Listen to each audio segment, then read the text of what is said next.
This is a case study of Montana, or Lil Mo as she is affectionately called. Mo was rescued by Chris and Michelle, and the condition they found her in speaks for itself.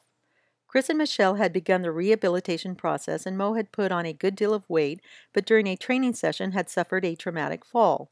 Hippoh was contacted in July of 2012 because of residual issues and chronic back pain.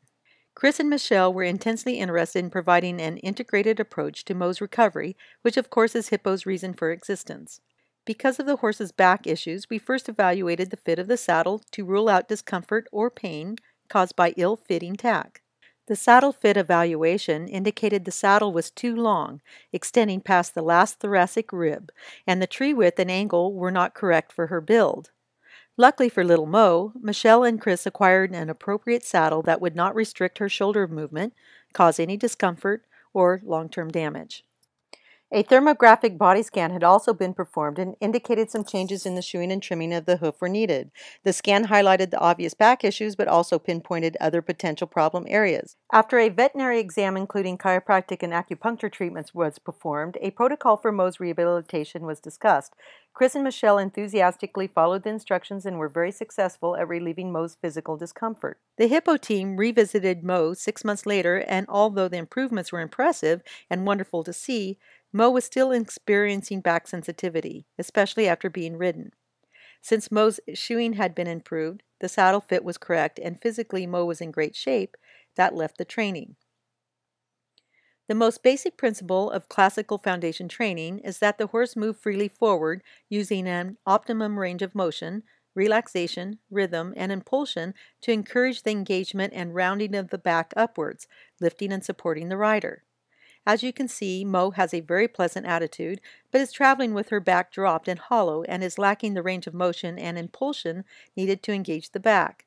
She has yet to truly accept the bit and follow the contact down and out, which is needed to biomechanically help lift the horse's back, allowing the legs to swing further under the body and eventually transferring weight to the hindquarters. To begin her retraining, Mo needed to learn to go forward and develop impulsion, or simply put, open up her stride. When the correct response from the leg is achieved, the horse must learn to accept the contact with the bit, flexing the jaw and poll, and when the reins are given forward, the horse lowers the neck down and out, seeking the contact. This effectively stretches and relieves the back muscles.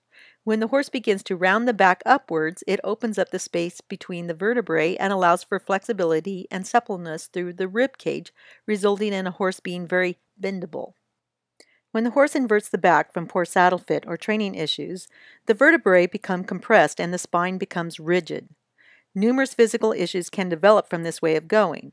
There can be a separation between the lumbar and sacrum area, sometimes called a hunter's bump, or the vertebrae may begin to touch and rub together, resulting in a painful inflammation referred to as kissing spine.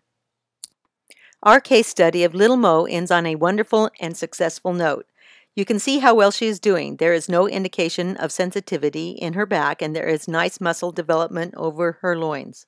Lil Mo's transformation was achieved within a 9-month period of time, and we thank Chris and Michelle for asking the Hippoh team to be a part of her rehabilitation process. Well done.